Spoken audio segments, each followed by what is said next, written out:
Paranormal Punches is part of the Podbelly Network. Go to podbelly.com for more great podcasts. Hey, y'all. This is Frank the Bigfoot, and you're listening to the Paranormal Punchers.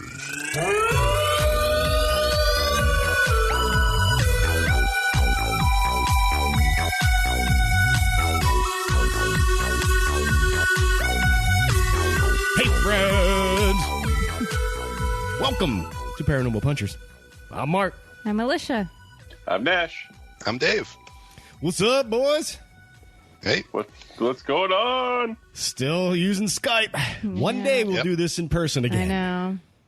Maybe even the last time we do this on Skype for a while, maybe? It would be great if this is the last one on Skype. I know. I mean, I have 25-foot cables. We could we could be 25 feet apart. That's good, right? Yeah. Yeah.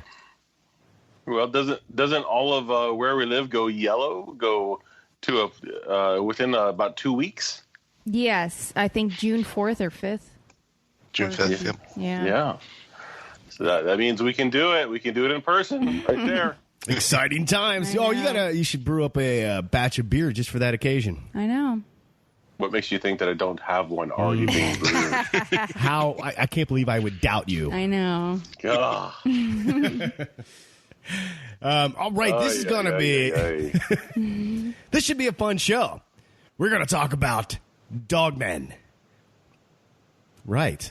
You guys seem super excited.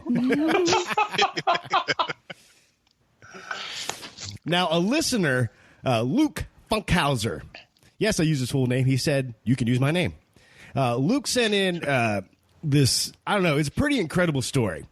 And at the end, he said, I'd like to hear your takes on this story, Dogman, whatever. I was like, I'm so, like, right now, after reading his story, I was like, I want to talk about Dogman. So that's, Luke, that's why it became the topic of this episode. So thank you so much for sending us your story and getting us all fired up about the Dogman.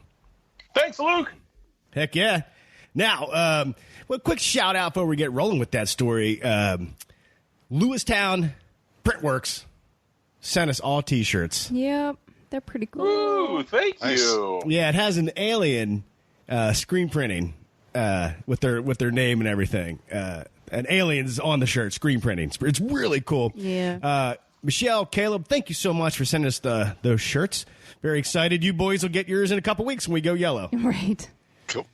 And so Lewistown Printworks, the official screen printer of Paranormal Punchers. That's right. Now, let's jump into this story. Here we go. Oh, I pre-recorded it because there was no way I was going to try to read this live drinking a beer. It would have been a disaster. So let's give this a listen. Oh, the story is called The Pigman Story. And Luke gives us a little backstory on what the Pigman is. Then it jumps into his story, and he actually comes out with final thoughts. He practically did the episode all for us. So let's give it a listen. Legend of the Pigman. There was once an elderly couple who lived happily in central Indiana. They were originally married in their early 20s, but for one reason or another were never able to have a child. After close to 40 years of marriage, the woman became pregnant for the first time. 9 months later, she gave birth to a boy. Needless to say, there were complications in the pregnancy. Most notably, the boy was born with nasal deformity, which made him look piggish. The first few years of the boy's life passed in relative happiness. He had trouble in school with the other kids, but he was loved at home. The family was happy. Around the boy's 12th birthday, his mother became ill and died. After the passing of his wife of nearly 50 years, the boy's father became heartsick and stopped eating. Within a month, the father passed away too. The boy was now alone. With his father's corpse still in the house, the boy became aware of the decision he was faced with. Wait for the authorities to come and take him to a foster home or an orphanage, or run away. The boy chose to run away. He chose to live in the wild. The boy chose to find water when he was thirsty, forage and kill when he was hungry, build when he needed shelter, and start a fire when he needed warmth. The boy was known to break into barns and sleep on people's lands.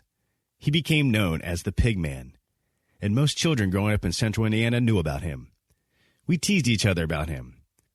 When hanging out with a friend in the country, if you would see a spot in the hay where a sheep or a dog had made a bed for itself, you would say to your friend, "Pigman slept here last night. The Pigman is going to get you." It was just part of the legend and lore of Pigman. My story. I was 18. I had just graduated from high school.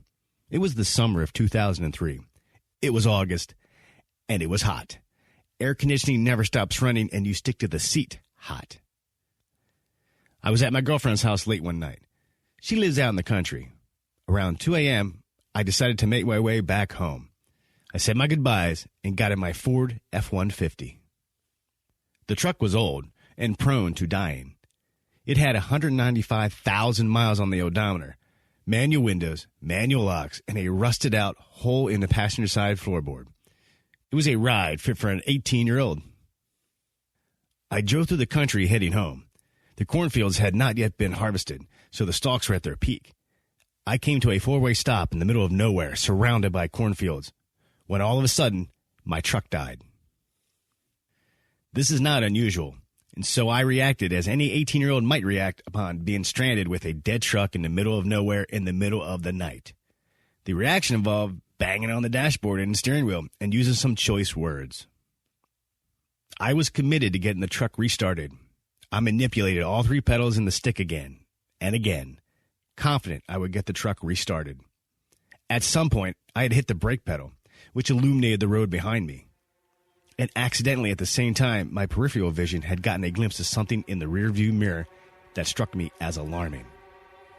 I pushed the brake pedal again and looked in the rearview mirror to check my alarm. Sure enough, there was a dark, shadowy figure in the middle of the road. It was absolutely still.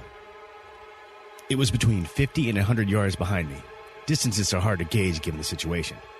And it was on all fours. My initial thought was that there was a big dog in the road. I went back to trying to start my truck. Moments later, the truck starting situation had not improved. I decided to check on the big dog. I pushed the brake pedal and looked in the rearview mirror again. The big dog was closer. I didn't see it move. It was still motionless in the middle of the road, but it had cut the distance between me and it by about half. It was still dark and shadowy. It was still on all fours. It still looked like a big dog, but big, like bigger than I had ever encountered. At this point, I became afraid. I had a newspaper headline flash from my mind's eye. 18-year-old slaughtered in the countryside, blood everywhere. So I very calmly reached over and rolled up the passenger side window and locked the door, and rolled up the driver's side window and locked the door. I set my attention back on starting the truck. Now the next few moments became a blur.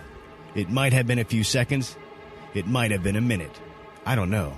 But as I recall, my truck began to give signs that it was about to start. I noticed that the big dog was within 5 yards of the back of my truck. My truck started. The big dog stood up on two legs. It stood tall, like one of the biggest men I'd ever seen in real life, well over 6 foot. I put my truck in drive. The thing started moving towards the bed of my truck. My tires squealed. The thing shot off to the left side and right into a cornfield. I'm rolling down the road. Needless to say, I was freaked out. Nothing like this had ever happened to me. I had never felt dread or mortal danger before. There was no way I was going home to sleep. There was only one thing I could do. I had to go see my friend George. He and I love ghost stories and tales of cryptids.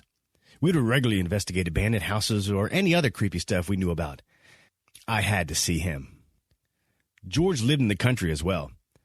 I rode up close to his house around 2:30 a.m. I turned off the truck, popped it in neutral, and silently parked it at the end of the driveway. I walked up to George's garage and climbed up the back of it. George lived separate from his parents' house in a room above the garage. I started banging on his window till he woke up. George opened the window and responded as any 18-year-old might respond when they had been woken up from a good sleep around 2:30 in the morning. He was cussing at me and insulting me when I said, "I saw the Pigman." George got quiet, evaluated my face, and a moment later said, meet me at the front door. So I climbed down and walked around to the base of the staircase from his room. A moment passed. Then the door opened. George appeared carrying 2 flashlights and 2 shotguns. He came down the staircase and said, "Let's go." We got into his red Jeep. It had oversized tires and big lights on the top. I navigated him to the spot where the strangeness had occurred. I had him pull off the road right where I saw the big dog shoot into the cornfield. And sure enough, corn stalks were bent. Something large had entered the cornfield at this spot, and very recently. The sight was reassuring for my sanity. A moment passed. I looked at George. George looked at me. He said, "Let's go." We got out of the Jeep and analyzed the corn stalks. A trail of broken corn stalks was easily visible. We entered the cornfield. We followed this trail for some time. I don't know the reality of the time. Maybe it was 5 minutes, maybe it was 15. But at some point, we came to a pause where it was eerie quiet.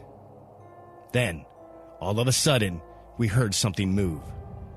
It's hard to see anything in there, but there was something southeast of us which hadn't been moving. Then, all of a sudden, it was moving quickly and breaking cornstalks and moving away from us, rapidly moving to the west. I looked at George. George looked at me. He said, "Let's go." We kept going. Another 5 minutes or so passed. We came to another spot that drew eerie quiet. Then we heard something.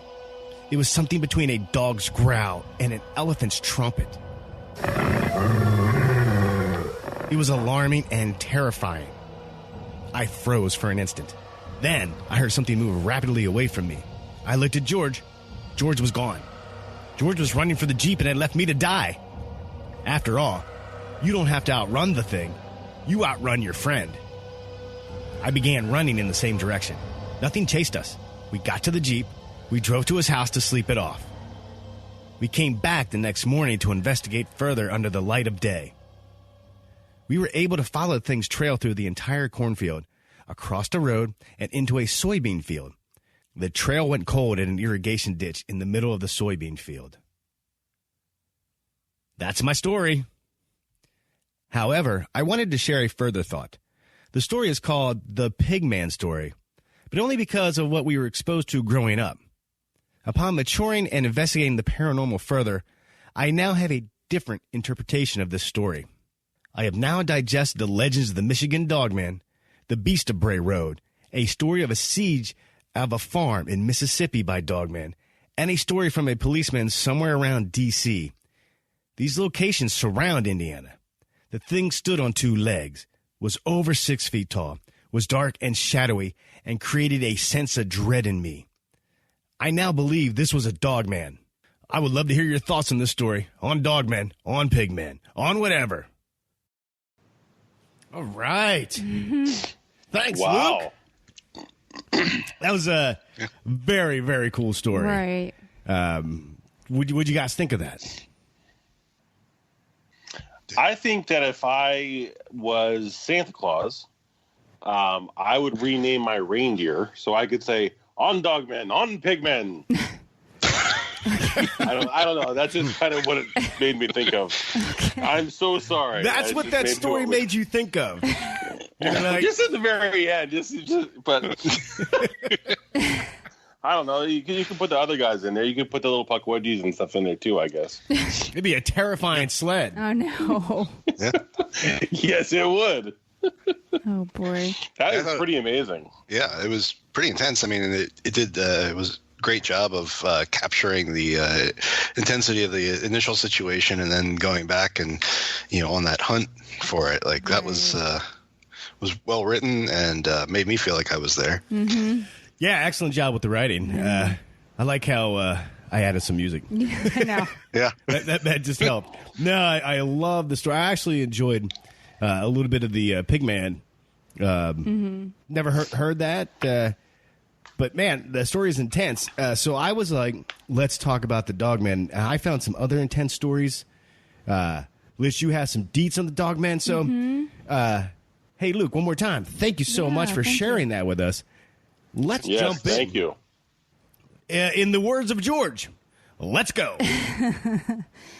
All right. So the Dogman, he is a bipedal, but sometimes he's on all 4 feet.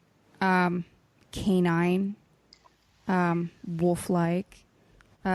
Usually it's pretty much all wolf. There have been some sightings of like a large muscular human with a dog head. And then also I've seen some people, they felt like it was a mix between Sasquatch and a human and a dog. Like there was a lot going on with that, with the descriptions of the Dogman. So witnesses, they often compare the size to that of a bear, lots of times reaching up to 7 feet when it's standing on 2 feet.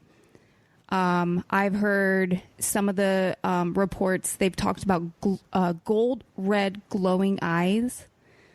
Some have seen pointed ears. Some have not seen ears, so that I'm not sure about. Usually there's like a pointed muzzle. And the tracks that they have found, they're usually twice the size of a normal wolf. I have heard that there's a smell of decaying flesh and wet dog that permeates the area when people have witnessed these dogmen. Almost everybody has talked about a sense of dread. It's almost like it overwhelms you. You feel like you need to get away. And there have been some reports that there's an ability to possibly use ESP or telepathy to talk to you in your mind from some of these dogmen.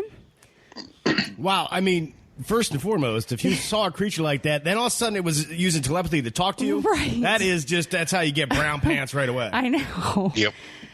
Now, Well, hold on here for a second. Now I'm just thinking, if you're the dog man, you know, you've got telepathy, and I'm thinking, would there be a way to? I mean, I don't know about you, Alicia, but everything I came across was that they're pretty aggressive. They're one of the most aggressive cryptids out there.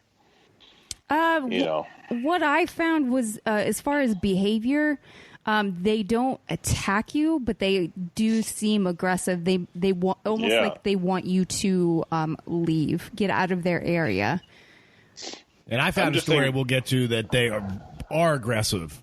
Okay. And will destroy you. Yeah, dog. I'm just thinking that. Go ahead. You know, if there was a way to possibly tame one of them. You know, because the ability to be half dog, half man, quote unquote man, you know, could be really handy, because how many of us want to communicate with our pets?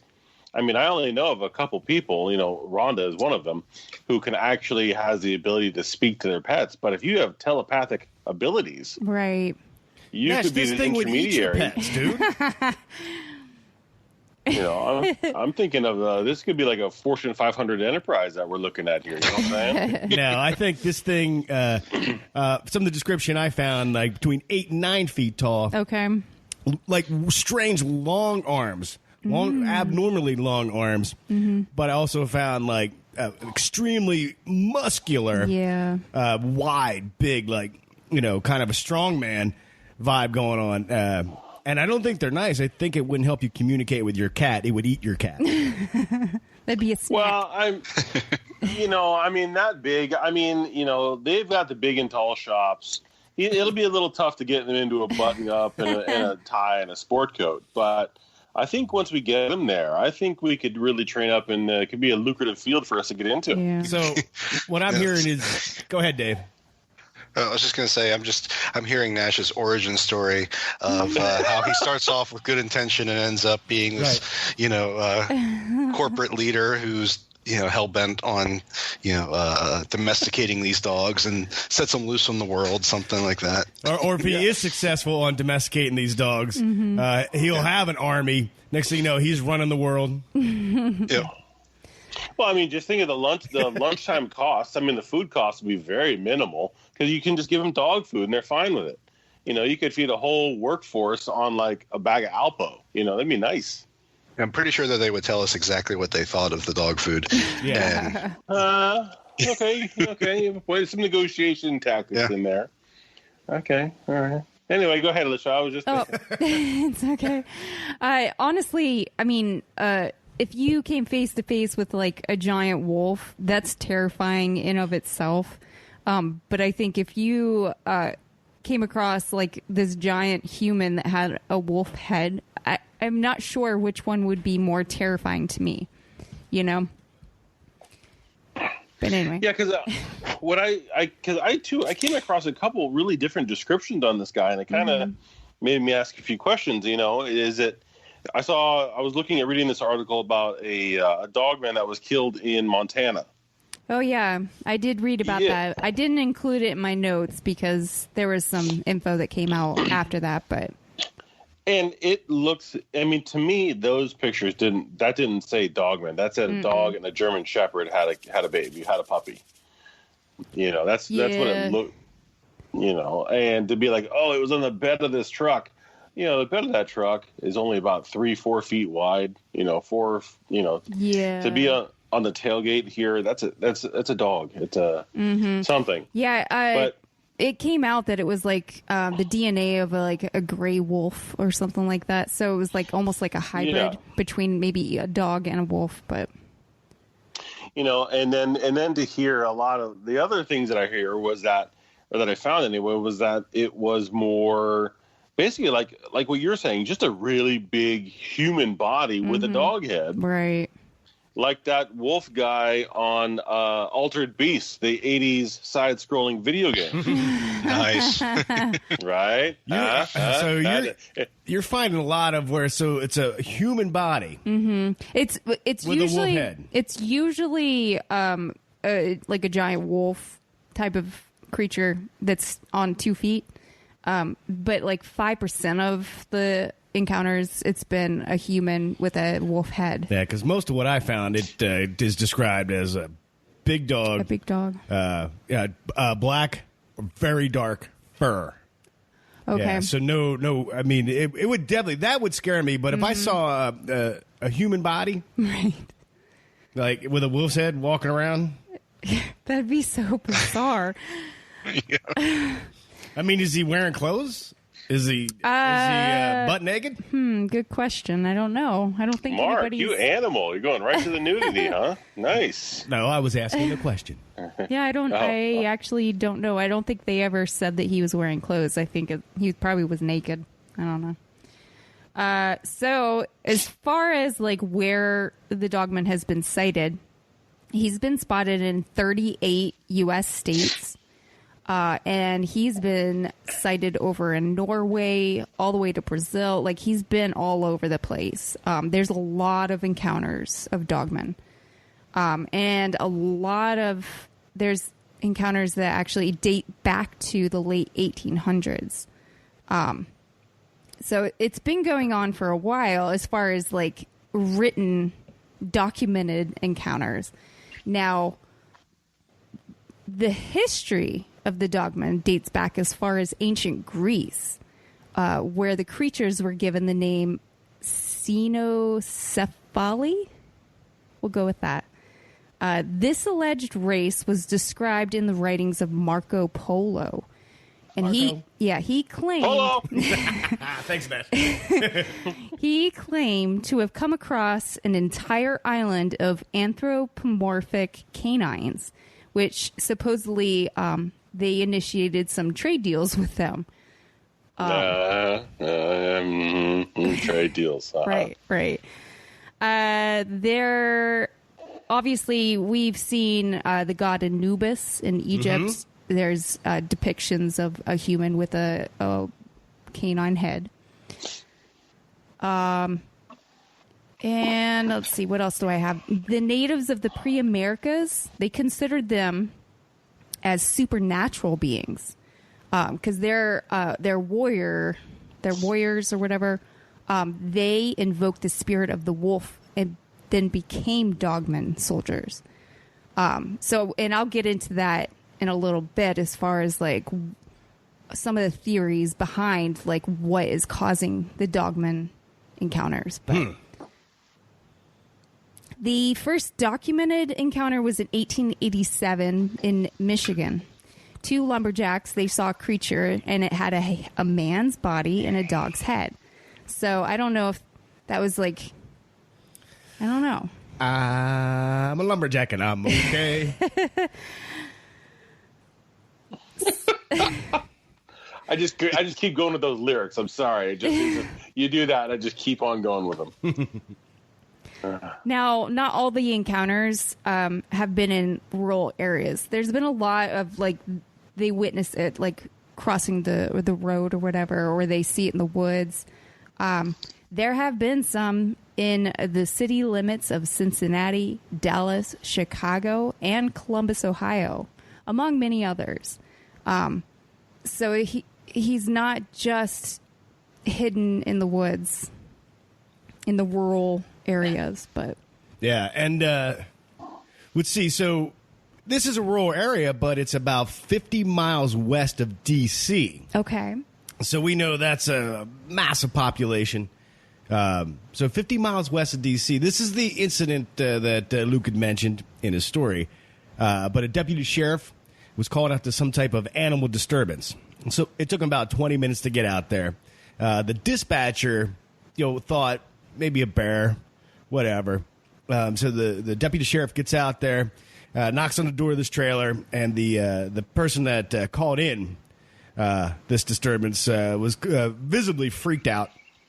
Was talking about how it was just out messing around with the porch. You could hear it like scratching on stuff and just making kind of a ruckus. And this guy was terrified. The deputy sheriff described the guy who called in the disturbance as like, had like a teardrop tattoo on his face. So wasn't the kind of guy that would look this frightened over what could just be like, a dog or a bear just outside. He was petrified. So the sheriff had a flashlight and a shotgun. So he started checking out the perimeter of the trailer, and there was like a little wood line down there, and he was flashing his light around. Then he caught sight of something. He said at first the light looked like this dog creature, but it almost like the light was being absorbed into the darkness of the creature. But he got a better look, and that's what he described. 8 or 9 feet tall. It had like a muzzle, like a dog's snout, but like 8 inches long. Super weird long arms. The rear legs had that, that bend in it like a dog would. And this thing was just ignoring the deputy sheriff, just kind of going about his business. Then he started to feel like this sense of this fear overcame him. But unlike he could describe, almost like he felt like this thing was emanating something that was causing this terror in him. But anyway, he turned around, went back to the trailer, and that's kind of where the story stops. But as far as he told the guy, he didn't tell the guy. I don't know if he told the guy what I saw, because that would scare the crap out of that dude. Anyway, but he pondered, does it give off something like an infrasound that is causing this dread in you? Luke mentioned in his story how he felt such a sense of dread. Mm-hmm. Can the Dogman, is it giving something off, like to scare you so much that you got to leave, you got to get out of there? You know what I mean? Like he doesn't right. Like, I don't want you messing around here anymore. So, yeah,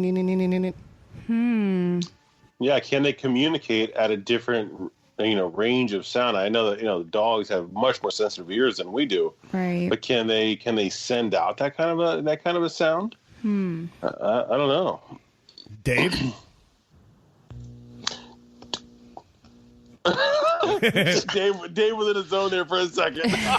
No, the Skype keeps cutting out, so I'm only getting certain syllables of what you're saying. So, gotcha. Come on, yeah. Skype. So, what's a dog's hearing range, and can it reproduce a sound that is either above or below our range of hearing? I would think definitely above. I don't know about below. Did you hear the part about infrasound? Yes, yeah. Okay. So, yeah, certainly if it was giving that off, I don't know that's typical dog, but it certainly part of its powers, it could do that. Have you heard of Bigfoot? Some people think right. Bigfoot gives off an infrasound that right. gives you that sense of terror and dread. Mm-hmm.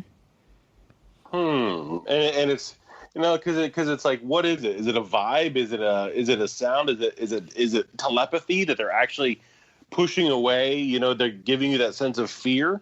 You know, like that sense of fear, like, you know, somebody's watching you or something like that. You know, is it similar to that? I don't know. So we've talked about the Beast of Bray Road. That was episode 37. Yep. I remember episode 37 because somehow, Nash, we got talking about imagine if a dogman took a poop in your front yard. You would need a dump truck to come get it out of there. Yeah, we're talking about it's an 8-9 foot, dog man taking a dumper, squeezing out a trout on your front yard. Oh boy! Oh my God, that's not going to be a regular one. My goodness, that's going to be the size of a small child. Yeah, you step in it and you're gone missing. Step in it, you have to park your truck over it. Oh, boy. It'd be like in Jurassic Park when they're that giant pile of poo. Yeah. Yeah, completely. It'd be like, oh yeah, you ate all the tomatoes. Here they are, whole.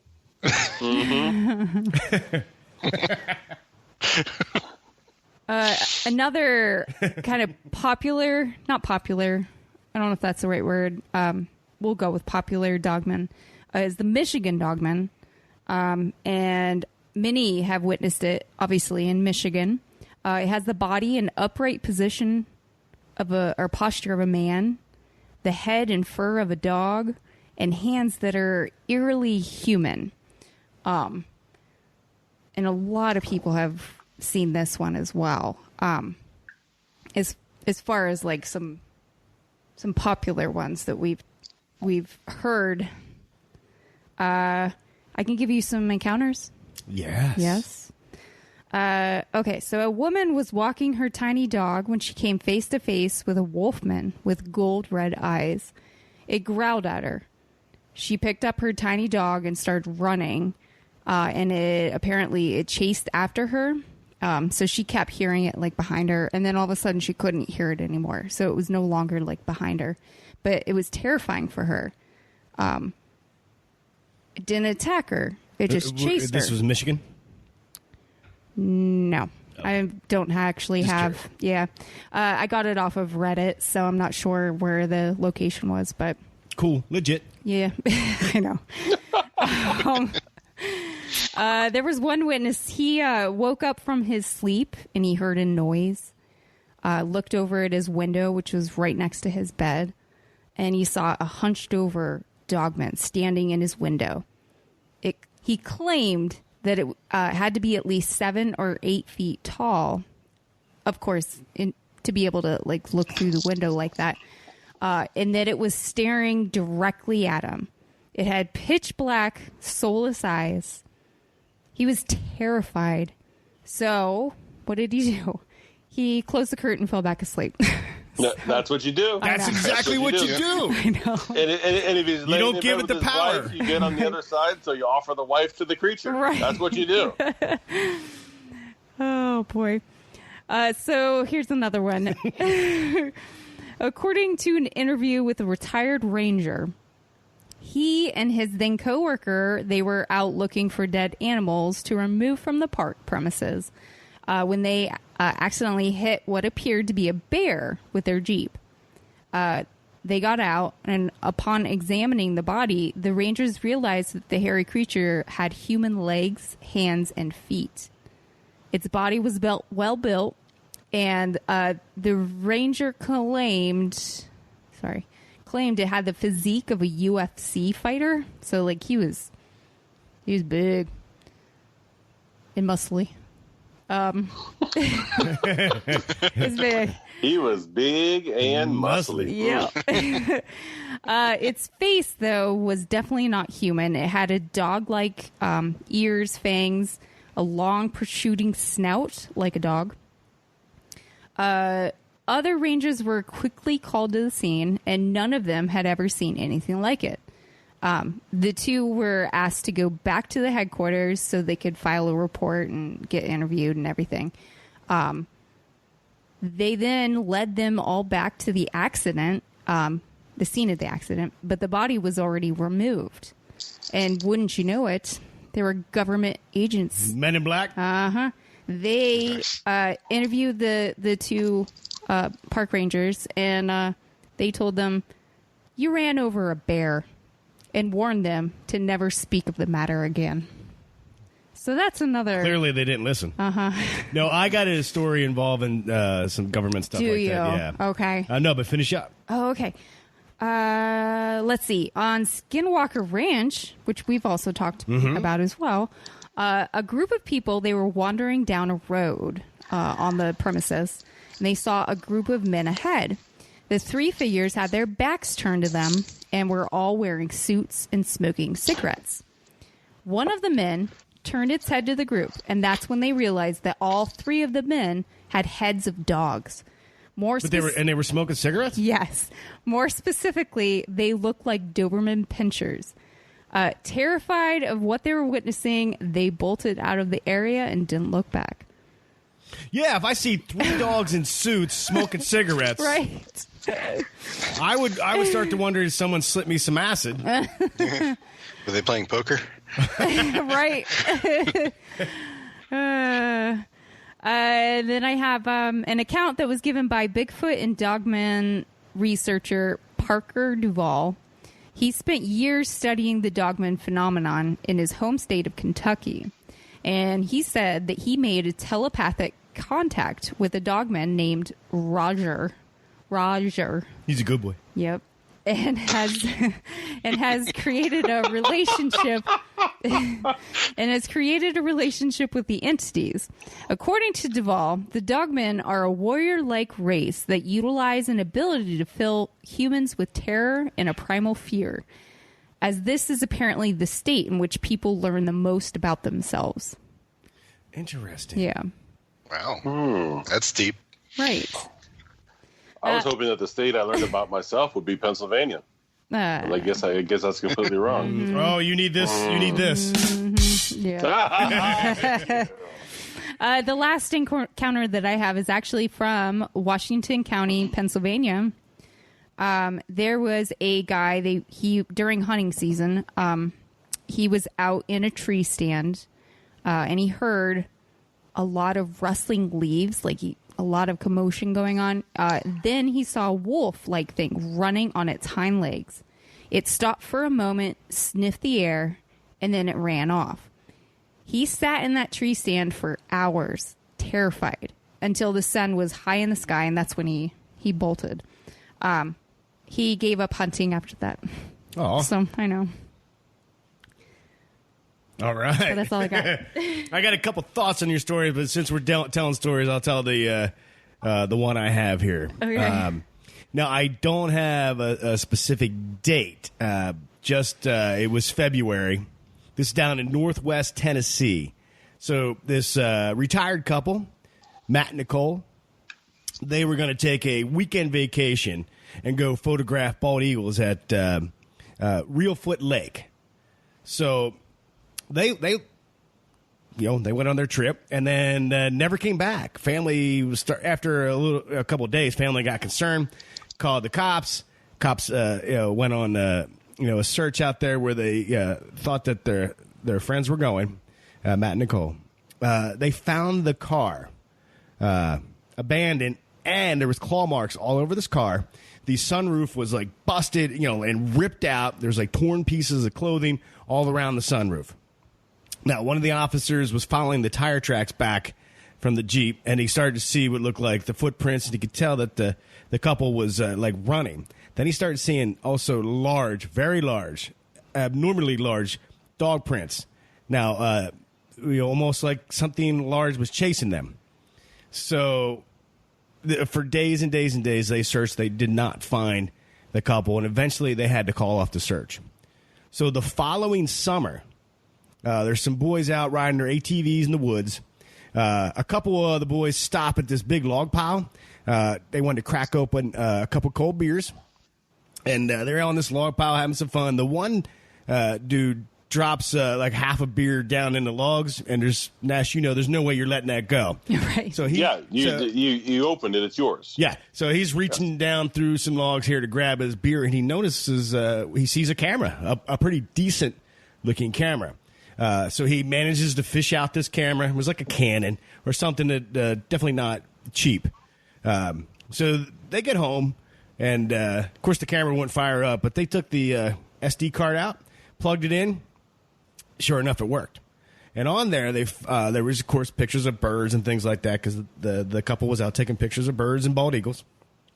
The last group of photos on the camera were, like, really blurry. Like, you could tell they were moving or running. But there was one photo, the very last photo, you can clearly see giant dogs, jet black, lean and muscular, with long arms, just like the D.C. Deputy Sheriff described, and huge. So the boys called the cops, and cops came out. They got the the SD card. They talked to the boys, whatever, and left. And then, like a few hours later, 2 federal wildlife officers showed up and asked to see the computer. And they messed with the computer for about 10 minutes. And they could tell that they had stuck a thumb drive in and whatnot. And then they said, all right, thanks. And they left. The next morning, the kid went to log on to his computer, check Facebook. And the thing, as soon as he typed in his password, it went blank and started smoking. His computer was fried. Oh, wow. So, no mention of these photos ever came out. To this day, it's marked as a missing persons case. Wow. So I don't know if there's any truth to that, but it would probably sounds like it would get lumped into the missing 411. Yeah. But in this case, it definitely sounds like the Dogman is very bad. Yeah. Like the strike again, the Dogman PD strike again. Yep. No treats for him. Right. That's right. Bad dog. Now, got interesting. I did look up Dogman in Pennsylvania, and there's quite a few sightings in PA. And actually, someone made a little map, and all the markings are on it. There was a sighting in York, which is only 20 minutes from us. Right. Northwestern Pennsylvania seems to have a lot. I found that interesting. Yeah. A lot of people have sightings. Now, I have a couple questions based on some of the stuff that Lish was talking about and came up in the stories I was talking about. First and foremost, why is he always described as very muscly? What are they doing? What is their regimen? They do the body beast regimen through Sagi? Yes, exactly. That's exactly it. They follow it very strictly. It's common knowledge that that's the program that they're using, and it has a strict regimen of really just completely raw animal meat. Oh, it's the raw diet. Okay. Raw and carnivore. Right. No veggies. Definitely no carbs. Right. Or low, very low. Yeah. Well, and in this whole process, so as we're doing our research and our homework, and I'm reading about these stories, and there are so many stories about the Dogman for like 150 years, or going back much, much farther. And so I'm like, okay, well, let me think. So there's a ton of stories about these Dogmen, but when it comes to Sasquatch, there's a lot of stories about Sasquatch, but a lot of these other cryptids, they have some stories, but they're not. It seems like this Dogman, the Dogmen are just all over the place with their sightings, and just the sheer quantity and the diverse locations. They're everywhere. It's made me think of like, okay, well, the first question I thought of was, what is the major difference between a werewolf and a Dogman? Because some of the articles were using those terms interchangeably. Yeah. Well, a werewolf actually can turn back to a human, whereas a Dogman can't. And I don't remember the werewolf getting as big as a Dogman either. True. I mean, they're big, but not like 79 feet though. Yeah.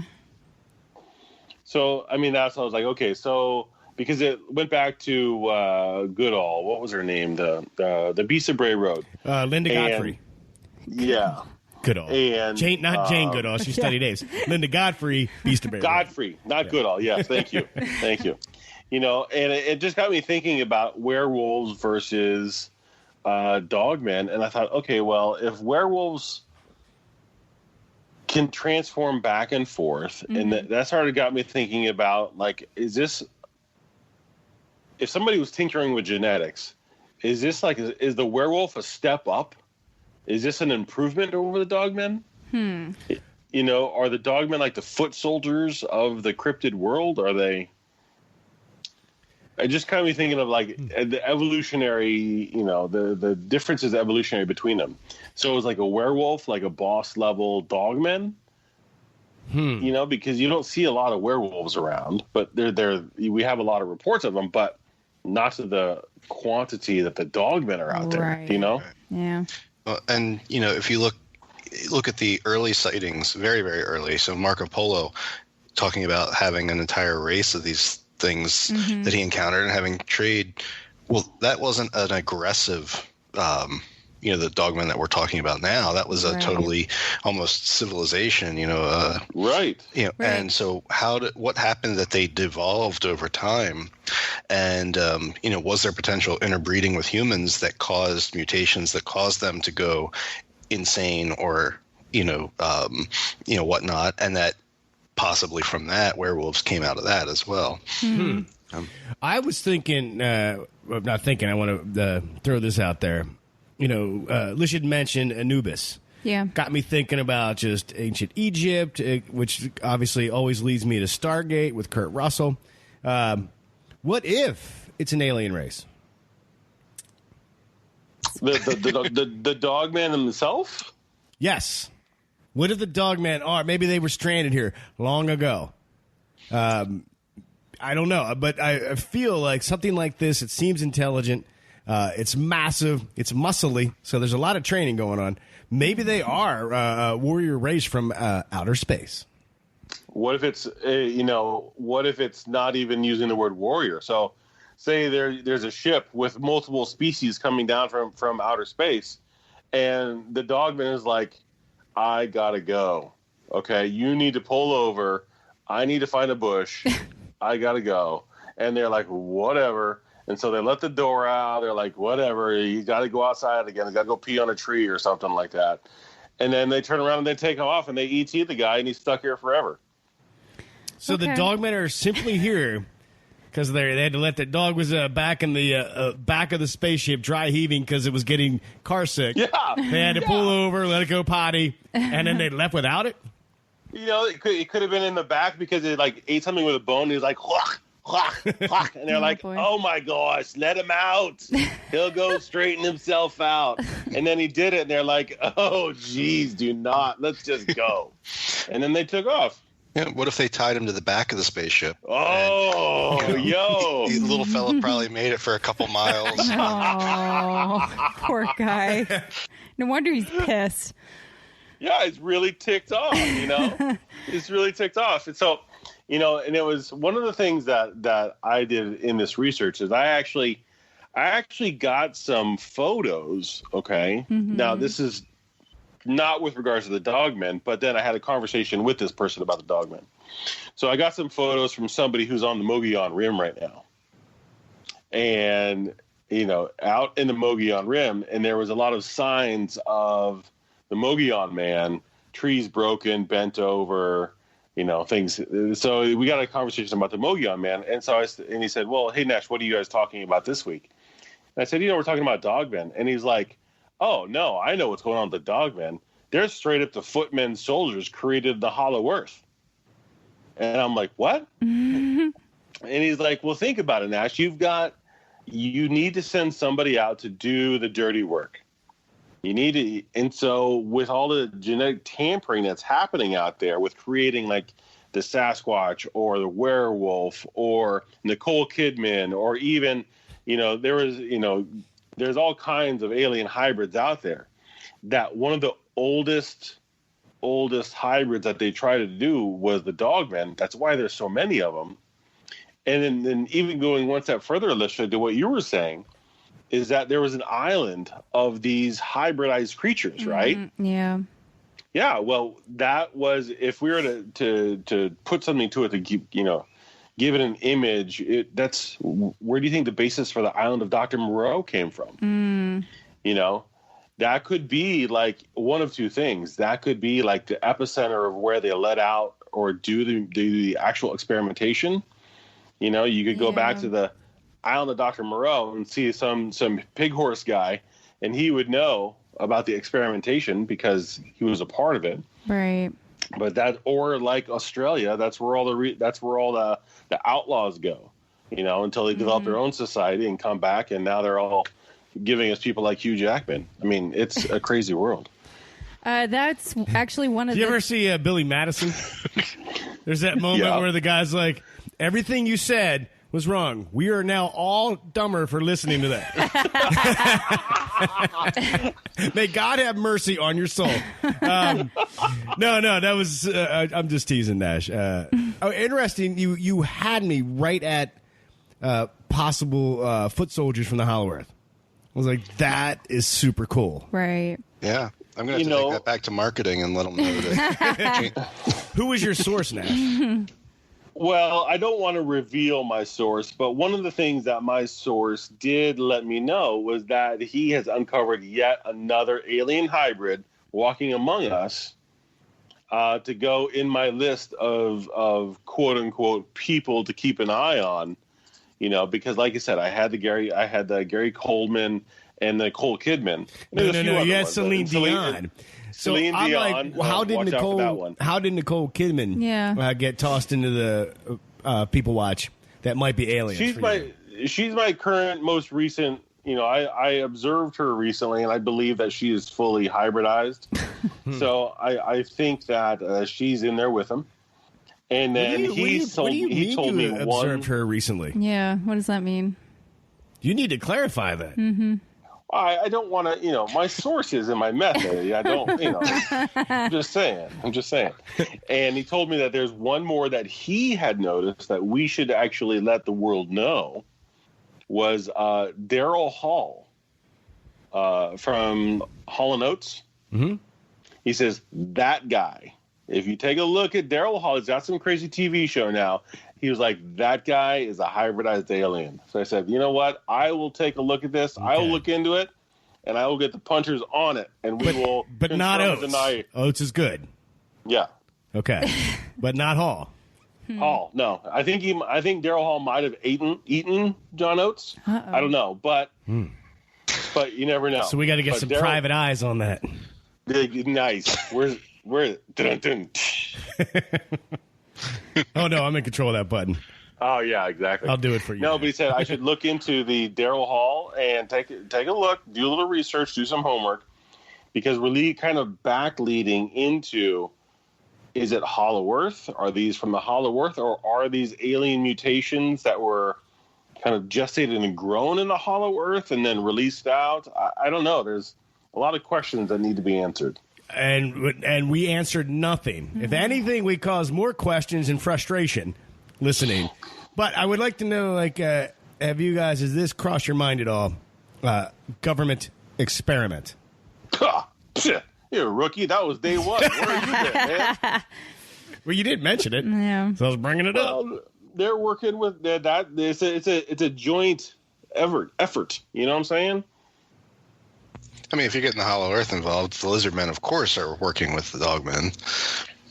Right, and if you see Dogmen and Skinwalker Ranch hanging out wearing suits, smoking a cigarette, right? You know what I'm saying? They had to get those suits from somewhere. They had to go to a big and tall. They had to get the fabric. Where do they get that? You can't get linen down in the Hollow Earth. It's all metal down there. You got to come upstairs. You know what I'm saying? That's not entirely true, but. Well, what's to say the Dogmen weren't actually foes to the reptilians? That's why they're all scattered across the country and living in the shadows. When they used to have their own tropical island, but then maybe became too powerful. So the reptilian overlord is like, nope, disband them.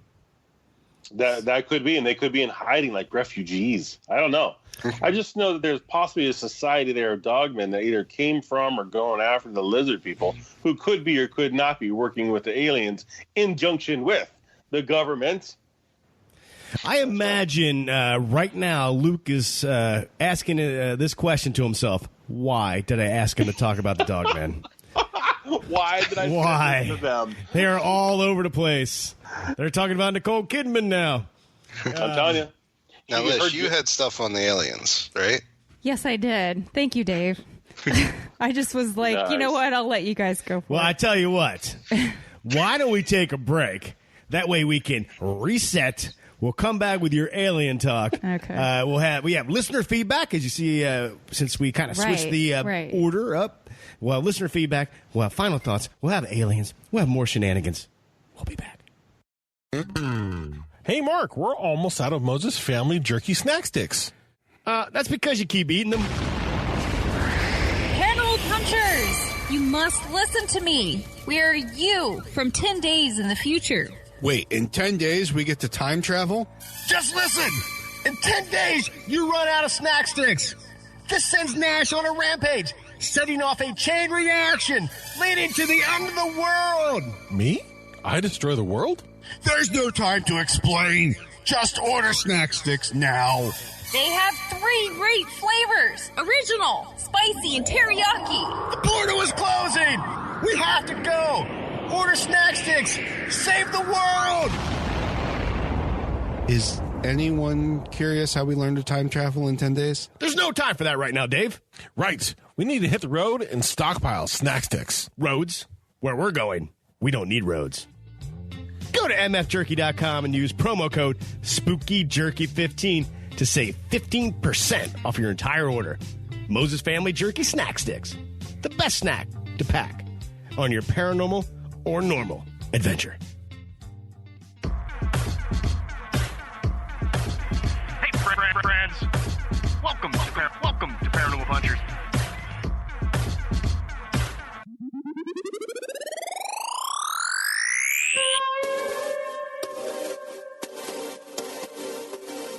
Hey, friends.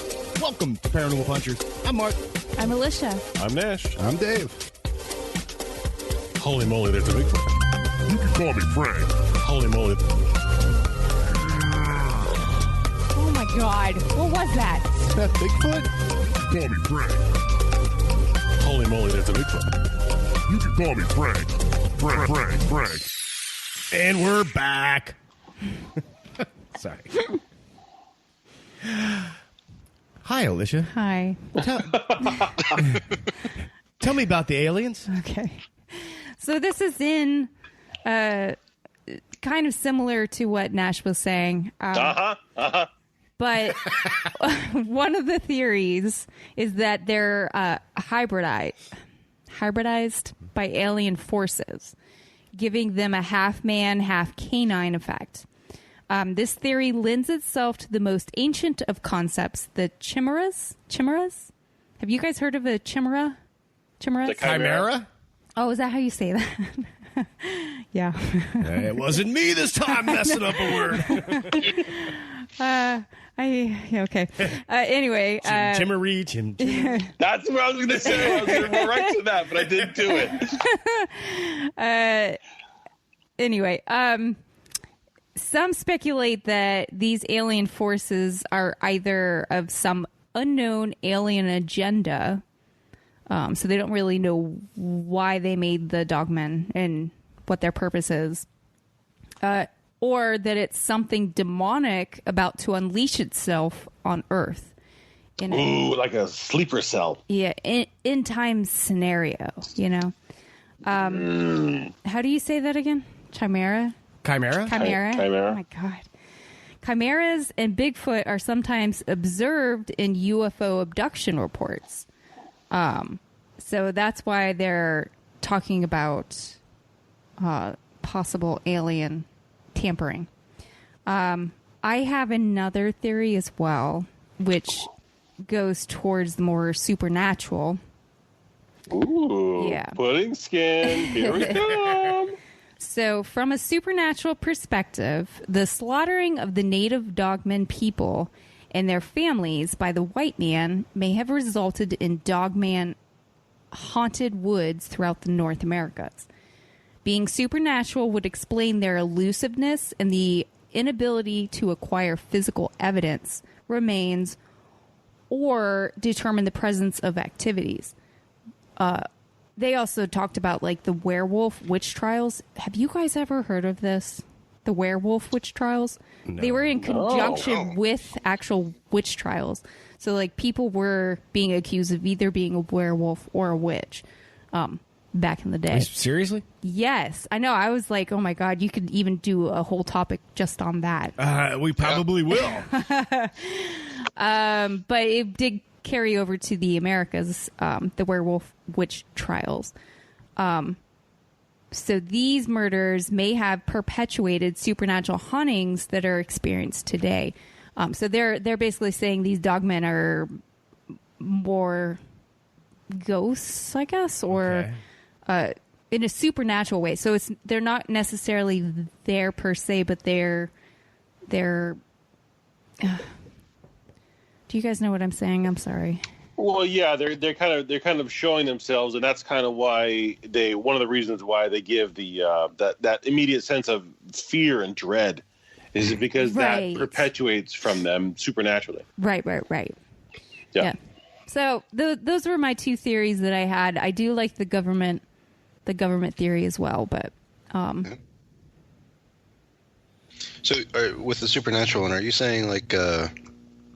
Sorry if I misunderstood, but like a wolf or a large dog was like imbued with the spirit or possessed with the spirit of Native American who was killed for his land, or is that how the hybrid started? Or no? So I feel like in some of the history, some Native Americans, they had warriors that would invoke the spirit of a wolf and became dogman soldiers. So they're almost, I feel like what this theory is saying is that a lot of these people that were murdered, they've almost invoked the spirit of the wolf in death. I don't know. Okay. That's what I was kind of understanding it to mean, but. So kind of like they kind of like half-assed the Twilight werewolves. Because those were the Native American, like. Did you say they half-assed the Twilight werewolves? Yeah, because they didn't fully turn into the because wolves. The Twilight werewolves were good. I mean, I don't know. I mean, I think you need to, given the timing on everything, you need to flip that sentence around. I was like, right. Yeah, that's right. It's just the wrong half. Yeah. So no, because like the Twilight werewolves, it was always like the Native American. What was it? The eldest son. It had some like the eldest son in every family, whatever, which was comprised their warrior clan. Those were the ones that turned into the giant, got the spirit of the wolf, whatever. Mm-hmm. How do you know so much about Twilight? Oh, I love the sparkle vampires. Mm-hmm. They're the best. Yeah. Okay. All right, where's that button? I'm cutting his mic. I was like, oh my God. I was like, it finally happened. That's it. Twilight has been mentioned on this show. And that dude's abs, oh my gosh, they go on forever. Anyway, so but they get like what you were saying, Alicia. That I gotta get a beer now. He like invokes the spirit. So like a spirit of the dogman would be it'd be kind of like called upon or imbued into somebody, and that's when they would turn into this thing. Or the dogman soldiers, they were murdered, and so now they just haunt the woods, an area. I don't know. Gotcha. But anyway, it's a good theory. I'm still kind of tending to lean toward. I kind of go away from the supernatural. Not saying that it's not there, and that would be, I think, extremely plausible. mm-hmm. I do tend to stay, as you all know, with the UFO genetic splicing. Of course. And to back my man on the inside, JC, you know who you are out there, who we discuss these things. I think that the dogmen really represent like a phase 1 of the genetic altering. Werewolves would be the phase 2, and then when they get into different species and different creatures, that's when you could end up with Sasquatch or the different variations of Sasquatch or Yeti or Mogollon Man or the Swamp Guy or the Stinky Bob, the Swamp Guy. Yeah, Flying Snake Guy. Yeah, exactly. So, I don't know. What do you guys think? I think I'm leaning more towards like alien experimentation, maybe. But I do like the whole idea of government experiments, and you know what I mean. Yeah. Like, or if it was an alien, Marco Polo met the most elite of that, but maybe something happened over time. Right. They devolved. I don't know. Supernatural definitely is. It is supernatural of some kind. of course, yeah. It's giving off that infrasound. It's making people feel a huge sense of dread, and they just want to go away. Right. It's almost like keeping you from like investigating further. It forces you to like, you better turn around and run. You want no parts of this, Right. Except, but I do love the. You had said this earlier about Doberman. I found another report where they're talking about looking like Dobermans, Weird. which is very interesting to me. Of all dogs, Right. the Doberman. Huh. Makes me not want to trust Dobermans. Right. Like, what if that's just they took a different shape just to get in your house and learn about God. you? Yeah. So I'm leaning, as we've been talking about it, evolving my ideas here. I like the concept of the UFOs. The aliens started the whole thing. So they either were an alien race or they created this race that were living on this island. Whatever. Marco Polo interacted with them, and then. But I think that over time that the species didn't devolve, but that they would have been used for either treated as gods or other better entities, and as societies would have used that for nefarious reasons and get into the black arts, something went wrong, and that's where the supernatural imbuing of that spirit of their local alien protectors turned into what we now know as the Dogmen. Okay. Yeah, through tinkering, I kind of like that. They were there as revered in a society, and then through whatever means, through accidental means, because they didn't know what they were doing, they kind of set on this other path, which was much more darker, bloodier path. Mm-hmm. Yeah. Okay, I gotcha. I do kind of like the idea of, and this is going to sound a little odd because I don't ever sound odd. On. What? Yeah. That if the apocalypse comes and it's led by a force of dogmen, okay, that really I can stop the apocalypse with, some bones, or some treats, some dog treats. I can get some biscuits and I could be like, here, boy, don't kill me, here, boy. And then you throw it off, he's, like Lulu's got some kind of a thing she can chew on for about 45 minutes. Mm-hmm. I like my odds. I know. No, my dog likes cardboard, so we just keep chucking cardboard at him. Mm-hmm. Yeah, there you go. See, that's it. They go like, "Oh my god, this is amazing!" Mm-hmm. Or squash. She loves squirrels. We know dogs get distracted by squirrels. We just have like, those guns that you shoot T-shirts out of. Yeah. You can just shoot squirrels out of them, and then the dog will be like, "Oh, squirrel!" And they take. We could keep them distracted for days. Yeah. Yeah. I mean, I guess we got to catch the squirrels first. So my plan actually isn't that good. Well, but then if you back it up, you're armed, tooth and nail with cardboard covered in peanut butter, chunky or creamy peanut butter. I'm telling you, you just throw that out there. You're free. You got enough time to get in your car, maybe check your watch, maybe send some emails, then get out of town. I like my odds. And that is how we would do it. Right. That's exactly how we do it. We don't need guns or anything. We just need peanut butter, cardboard, and a squirrel launching mechanism. Hey, if you learned anything about the Dogmen today, that's great. Hit us up and let us know. Yeah. If you learn nothing, then Sorry. Yeah, that's normal. Again, Luke, thank you for sharing your story. Your story was amazing and killer, and I really appreciate you sending that to us and sparking this conversation.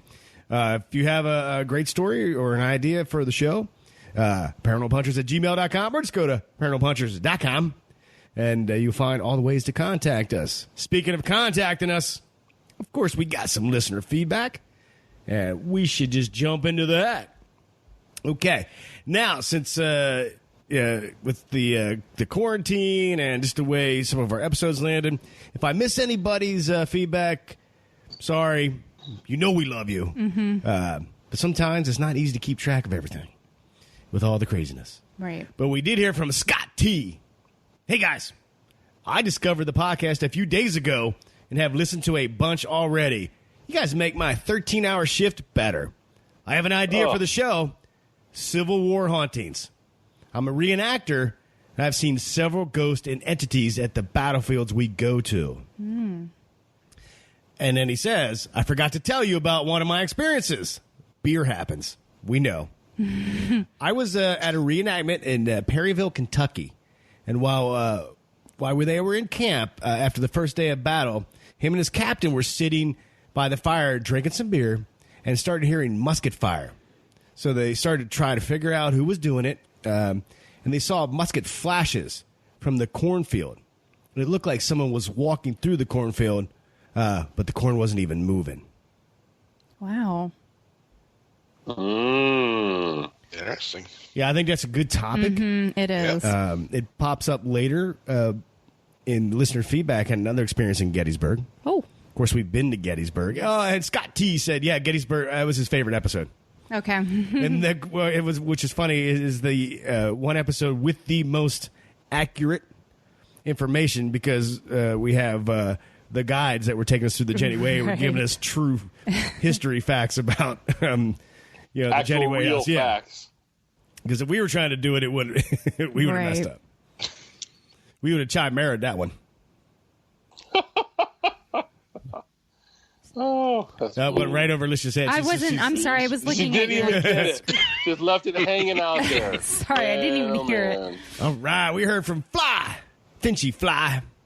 Hey guys, it's Jeff, a.k.a. Fly Finchy Fly from Twitter. I decided to write in and tell you guys my story. When I was younger, me and my family always went camping near Lake Ontario. At our campsite each night, me and my dad would always talk about Bigfoot and aliens while we sat by the campfire. Well, one night in 2004, as we were talking about it, if Bigfoot was real or not, my dad pointed up into the sky and said, "Hey, isn't it weird to see 6 stars in a row?" Confused, I looked up and saw 6 bright lights in a row. All of a sudden, the lights went from being stationary in the sky to moving. We both watched in shock as these 6 lights, perfectly aligned next to each other, moved together towards Lake Ontario. Once they were over the lake, they slowly started to descend before they shot up fast into the sky, disappearing completely. To this day, we never found out what those lights were. But one thing is for sure, it made me believe in UFOs. Thanks, you guys, for making a kick-ass podcast and making the Paranormal Punchers family. Well, thank you for being part of the family. Yeah. Fly, Finchy Fly. Yeah, interesting. I was just thinking Lake Ontario, we talked about Shag Harbor, had a whole light incident that actually lowered to the lake and then went into the lake. Yeah. So I thought well, other things happened in Shag Harbor, too. You know, there were some amazing things that came out of Shag Harbor. I'm just saying. Stop it. I didn't really want to get into it right now. I'm just, maybe you should listen to that episode. Just waiting for an Austin Powers joke. I know. Yeah. Let's see. Susie Q872 on Apple Podcasts dropped a 5-star and said, "This podcast is awesome." Well, thank you, Susie. Yeah, thank you. Okay. Ooh. Here's Fly Finchy Fly again. This was actually in reference to something you had posted, like most paranormal experience. Yeah. He said his most paranormal experience was when he was in Gettysburg. He was with his mom. They were touring the battlefield and saw a Confederate soldier standing in the woods. They thought it was a reenactor. When I told the tour guide about it, he said there was none in the area, and when I pointed over to the figure, it was gone. That's not the first time we've heard people seeing people in, Civil War soldier, assuming it was a reenactor, only for it to just disappear and not be there. And a quick note here for Jeff. He had made a post on Twitter about his sister's husband and best friend were in a serious car accident that was been a rough 24 hours, and our podcast is helping him get through this. Jeff, I hope they're doing well. Yeah. I'm glad we could be there for you in such a tough time, and thank you for listening. I hope we make things better for you, dude. Yes, thank you. Yeah. All right, let's see. Moving along here. All right. Let's see. We heard from Chad. I was listening to episode 87. You were asking, what would you transform into? I was thinking flying dragon because you could cook the rabbit because you could breathe fire. Okay. In that episode, I said I would turn into a bear, and Dave reminded me I'd have to eat twigs and leaves to clog up my butt each winter. So, a flying dragon actually is way better. I know. Yeah. I don't know why. If you're going to transform into something, make it awesome. Yeah. Something you don't have to eat leaves and twigs. Dave, now time has passed. Has your answer changed? What would you turn into? I don't remember what I said. Well, thanks. Okay. Well, So then we'll do it this way. What would you transform into? And then we can just compare notes. all right. So after this episode, dragon would be pretty awesome in flying and causing chaos. But also, now I'm kind of intrigued with Dogmen. I feel like they can give all that sense of dread, make you run away, but they're like swole. I have like this. Imagine if the Dogmen actually have like strongman competitions. They get together and they're doing Atlas stones and throwing sandbags up over a pole. Like, I think that'd be pretty awesome. Yeah. But most of the time they are naked and 8 feet tall. True. Yeah, but in the days of the Greek Olympics, they would perform the entire games naked. So, I'm not judging. If the Dogman want to be naked and do feats of strength, I'm okay. Well, I'm just saying you would be the Dogman. You would be naked, not the other Dogman. I'm just saying, are you okay with running around naked, being like, having people check you out and be like, "Hey, how you doing?" Wait, why would I be sorry. naked and all the other Dogmen would not? They would be too, but you'd be. So if someone saw you and did a sighting, they'd be like, "Yeah, I saw a Dogman. Yeah, it was pretty cool. I saw this giant Dogman. I was scared. I was terrified. And then I looked over and I was like, oh, hey, sorry." Oh, I see where you're going. No, I wouldn't be worried at all.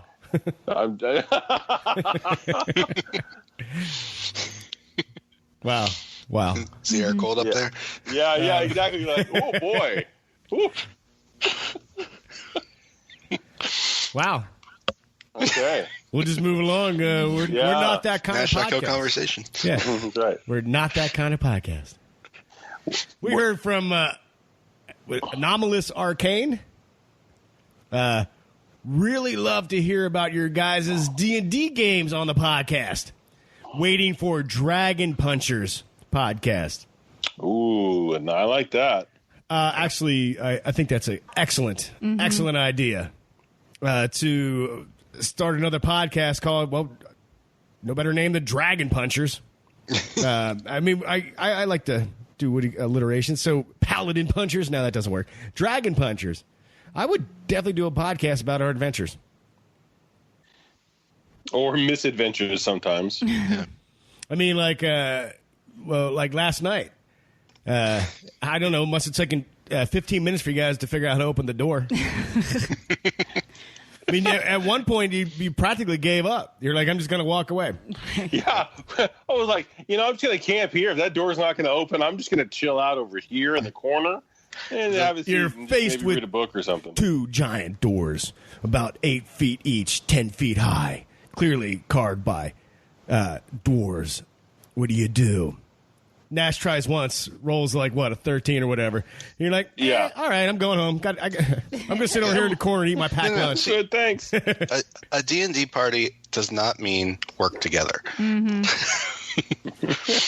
That is absolutely the last idea that should ever be undertaken. Yeah, you guys are individually pushing on it and then, giving up. Oh, well, I tried, everybody. The rogue weighing in at $120 tries to push on the door. And gives up right away. And, Dave's like, well, guys, why don't we just look for another way around this? I'm like, yeah. Oh, okay, everybody just you're not even going to try to work together, huh? And then you guys were like, oh. Right. We should all push on the door at the same time. Right. And they did. They got the door open and immediately were in battle with a couple orcs. So, yeah, it turned out to be fun once we got Roll20 working right. Yeah, that was. I was rolling critical or fails, massive fails, rolling ones, trying to set Roll20 up. I'll tell you that. I'm down with that, guys. If you want to do a podcast all about our D&D adventures. Yep. Okay, cool. Sweet. All right, we had more, but man, we are running an extra long show. So, again, thank you so much for your feedback. I'm so happy you guys enjoy some of the crazy stuff we create. You're awesome. Any final thoughts on anything, Alicia? No, I don't think I ever want to encounter a dogman. Oh, wait, I have one more. Oh. My bad. My mate from the UK, Willie, dropped this in our Facebook group, and I was just curious with how you guys would answer this. All right, so it was a meme. You have just acquired a non-human 80s sidekick. Which one are you choosing? Here are your options. Number 1, Gizmo from Gremlins. Number 2, Falcor from The Neverending Story. Number 3, Ludo from Labyrinth. Number 4, E.T. from E.T. Number 5, Howard from Howard the Duck. And number 6, Harry from Harry and the Hendersons. Who would you choose as your sidekick, and why? Nash. Gizmo. Okay. Yeah, Gizmo, because you know what? If in some way, if he has the ability to call on the gremlins, call the other gremlins, it would be nice to be able to have a swarm. If you needed it, you could call upon. And if it doesn't, and you get into a bad patch of trouble, you just get out the squirt gun and spray that little dude. I was going to ask you, do you think you're responsible enough to follow the rules? I am for the most part, but it would be really nice to be able to look down and see like in our D&D campaign, see a barracks just filled with bad guys and be like, Gizmo, it's time to shine, buddy. Let's get this done. And then I just take out my water skin, dump it on him, and just chuck him in there and be like, go get him, Tiger. Show me what you're made of. But it only goes bad from there, but okay. Yeah. All right, Dave, what sidekick would you pick and why? Probably Harry from Harry and the Hendersons, just because that was my favorite 80s movie growing up. Mm-hmm. I loved that movie. Right. And, there's nothing wrong with having Bigfoot as a companion. True story. I think you'd have your grocery bills would increase. Right. Right, yes, yeah. That'd be tough. Yeah. Probably Tough feed to them keep some orchids in Moses the Family house. jerky. Threw that plug in there. All right, we got Gizmo, we got Harry. Lish. So I've been thinking about this. So who would I want to be my sidekick? So I immediately was thinking about, let's say I'm in D&D. Who do I want to be on my team? I'm going to choose E.T. because he can heal me. Okay. But who would you want your sidekick in real life? Well, Harry would probably smell. I think Falcor, so I could just ride him and fly. But Okay. yeah, I mean, you can still pick ET. He can still heal you. We're in the middle of coronavirus. true. He'd be like, boop. Okay. Yeah, see, I did like Falcor also. That was my number 2 was Falcor. You know, because it makes me feel good to help somebody out, and he just couldn't get that spot behind his ears. Oh, and yes. you could always talk to him and hang out, and then go for a ride. I was digging on Falcor, but I thought Gizmo would be my choice. So Okay. And I'm going to give what you would assume is my obvious answer. It would be Howard the Duck. Number 1, a Marvel character. Number 2, you have a drinking buddy that would be hilarious. After a little bit, he'd probably get super annoying, and you would be a little bit embarrassed with his antics. But I don't know. I think it'd be a blast to have Howard the Duck as your sidekick. wasn't he like tech based also? Wouldn't he be like a tech guy? Is he the tech guy? Wouldn't he be like a tech guy? I thought Howard the Duck was like a technologically proficient. I don't know. That's what I thought of it. That'd be awesome to boot. I was just thinking from just the angle of like going and slamming a couple bourbons with the guy. Yeah, exactly. Have a cigar with him, you know? Unfortunately, I know absolutely nothing about him. I've never seen the movie, never read any of the comics, never looked up the character, so I don't know a single thing. Right. It's all right. It's not like the movie was that great. Okay. All right. We did it. Another episode in the books. I hope everybody out there is doing well, staying safe. Of course, you know, you're all part of the P-Punchers family. We love you. Thank you for supporting us. Thanks for listening to us. Supported us? What the Yep. And I was making fun of you for saying Chimera. My bad. Hey, from all of us at Paranormal Punchers, we love you. Take care. And as we like to say, if it's not weird, It's not worth checking out.